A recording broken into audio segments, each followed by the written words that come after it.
नमस्कार, मैं डॉक्टर हेमंत शर्मा आज आपको बैक पेन या स्पाइन पेन डीजनरेटिव डिजीज के बारे में बताने जा रहा हूं। जो रीढ़ की हड्डी में दर्द होता है, कमर में दर्द होता है, कई बार नेक पेन होता है, कई बार वही दर्द सियाटिका पैरों में रेडिएट होता है। तो ये क्यों होता है? क्या है ये डीजनरेटिव स्पाइन डिजीज? इसको हम एक टर्म बोल सकते हैं कि रीढ़ की हड्डी का ऑस्टियोआर्थराइटिस या कई बार गठिया भी हो सकता है, एंकाइलोसिंग स्पॉन्डिलाइटिस। ठीक है, तो इन चीजों को हम समझते हैं। बैक पेन तो जनरली इसमें ऑस्टियोआर्थराइटिस होता है, जैसे कि आपको नेक पेन हो रहा है, चक्कर आ रहे हैं, सर घूम रहा है, चला नहीं जा रहा है, कई बार हाथों में भी पेन रेडिएट हो रहा है अगर सर्वाइकल स्पाइन इन्वॉल्व है, और लंबर थोरेसिक स्पाइन इन्वॉल्व है तो कई बार थाई में पेन हो रहा है, रेडिएट हो रहा है, बैक में बहुत सीवियर पेन होता है।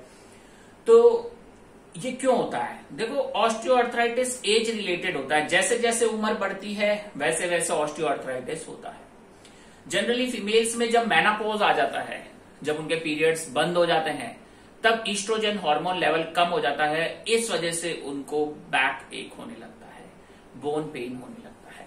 इसमें ऑस्टियोआर्थराइटिस मतलब डीजनरेशन है जॉइंट्स का, कार्टिलेजेस का, ठीक है, डिस्क का। तो ये है ऑस्टियोआर्थराइटिस। इसमें आपको कैल्शियम डेफिशिएंसी हो जाती है, magnesium deficiency, vitamin D deficiency, ये सारी चीजें होती हैं। ठीक है, उसके अलावा जैसे अगर एंकाइलोसिंग स्पॉन्डिलाइटिस है तो वो एक ऑटो इम्यून डिजीज है।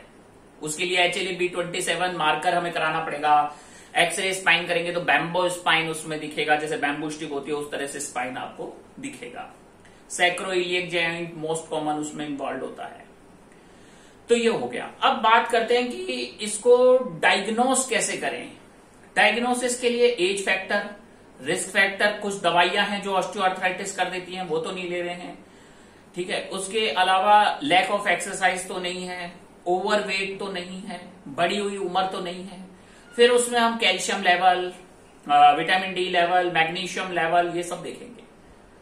वो कई बार कम होता है। कुछ हार्मोन भी डिस्टर्ब हो जाते हैं, B12 deficiency, nutrition deficiency, hormone, thyroid hormone disturb हो रहा है, पैराथायरॉइड हार्मोन डिस्टर्ब हो रहे हैं।